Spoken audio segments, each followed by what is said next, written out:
भगवान श्री कृष्ण को नमस्कार करते हुए आप सभी का अनंत एकेडमी ऑफ मैथमेटिक्स में स्वागत है। देखिए, थर्ड यूनिट स्टार्ट कर रहे हैं हम inner product space and measure theory की। उसमें पहले तो मैं ये डेफिनेशन बताऊंगा कि नॉर्मल ऑपरेटर क्या होता है, उसके बाद फिर मैं थ्योरम करूंगा कि भाई an operator N on a Hilbert space H is said to be normal if it commutes with its adjoint. अगर कोई भी नॉर्मल ऑपरेटर हमें शो करना है तो हम एक ऑपरेटर एन लेकर के चलेंगे और उसका जो एंड एडजॉइंट है एन स्टार, उसके साथ वो कम्यूटेटिव प्रॉपर्टी सेटिस्फाई करे, जैसे N into N star is equal to N star into N, तब हम उसे कहेंगे नॉर्मल ऑपरेटर। अब थ्योरम है, the set of all normal operators on a Hilbert space H is a closed subset of beta H.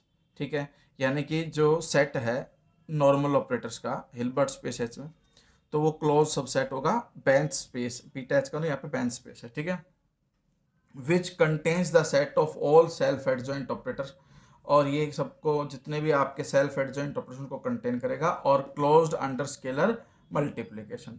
तो proof में हम सबसे पहले क्या लेकर के चलेंगे कि n is a self adjoint operator, then n star is equal to n। Self adjoint operator की प्रॉपर्टी ये कंडीशन आएगी। अब हमने क्या किया, देखिए n into N star is equal to, इस n को तो n स्टार लिख दिया और इस n स्टार को n लिख दिया, तो कॉम्यूटेटिव हो गया। कॉम्यूटेटिव होने का मतलब है कि it follows that every self adjoint operator is normal.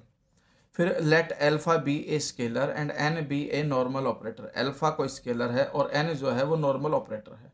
Then the following computation shows that the set of all normal operators is closed under scalar multiplication. ठीक है, तो हमें स्केलर मल्टीप्लीकेशन के लिए क्या दिखाना पड़ेगा, जैसे कि मान लो ये है आपके पास एल्फा एन और ये एल्फा एन का एडजॉइंट एन की स्टार लगा दिया। अब हमारे पास कंडीशन ये होती है कि ये तो अल्फ़ा एन ही रहेगा, लेकिन जब स्टार यानी कि हम कॉन्जुगेट लेते हैं तो अल्फ़ा जो स्केलर है उसके ऊपर बार लग जाएगा और एन स्टार हो जाएगा। ठीक है, नेक्स्ट स्टेप में अल्फ़ा और अल्फ़ा बार को एक साथ लिख दो। अल्फ़ा और अल्फ़ा बार एक साथ हो गए, एन एन स्टार हो गया आपके पास। अब नॉर्मल ऑपरेटर होने की वजह से एन स्टार एन को मैं एन एन स्टार लिख सकता हूँ, इसीलिए एन एन स्टार को यहाँ पे एन स्टार एन लिख दिया। फिर ये अल्फ़ा बार एन स्टार लिख करके इसको ऐसे लिख दो कि भाई एक तो हो गया अल्फ़ा बार एन स्टार और एक अल्फ़ा एन। ठीक है, ये दो कंडीशन हो गई। इसमें तो क्या होगा कि अल्फ़ा बार एन स्टार और अल्फ़ा एन के बाद नेक्स्ट स्टेप में अल्फ़ा एन लिख करके होल स्टार लगा दो और इधर अल्फ़ा एन। ठीक है, यानी कि कॉम्यूट कर गया। लेफ्ट में क्या था आपके पास, लेफ्ट में ये था कि अल्फ़ा एन, इसका प्रोडक्ट था अल्फ़ा एन स्टार। ठीक है, तो ये कॉम्यूट कर गया, पलट गया यहाँ पे। तो consider the set of all normal operators on H, it is clearly A subset of beta H, कि भाई सेट है नॉर्मल ऑपरेटर्स का। ठीक है, वो सबसेट होता है बीटा एच का। To show that it is closed, अब हमें शो करना है कि क्लोज्ड है, तो it is sufficient to prove that every Cauchy sequence N K of normal operators, normal operators की एक कॉची सीक्वेंस लेकर के चलेंगे एन के, और converge to a normal operator, और वो कन्वर्ज करेगी एक नॉर्मल ऑपरेटर को। तो due to the completeness of beta H this sequence converge to some operator N. पहले तो हम सिंपल कंडीशन लेकर के चलेंगे कि वो भाई किसी नॉर्मल ऑपरेटर एन को अप्रोच करता है, फिर उस एन को हम नॉर्मल शो करेंगे। तो we shall show that N is normal. तो भाई एन स्टार के टू एन स्टार ये हम लेकर के चले कि भाई ये कंडीशन है हमारे पास। ठीक है, अब हमारे पास नेक्स्ट स्टेप में N N star minus N star N is equal to, इसमें इन्होंने क्या किया, एन के स्टार माइनस किया, फिर एन के एन स्टार प्लस किया, ये चीज़ माइनस प्लस कर दी।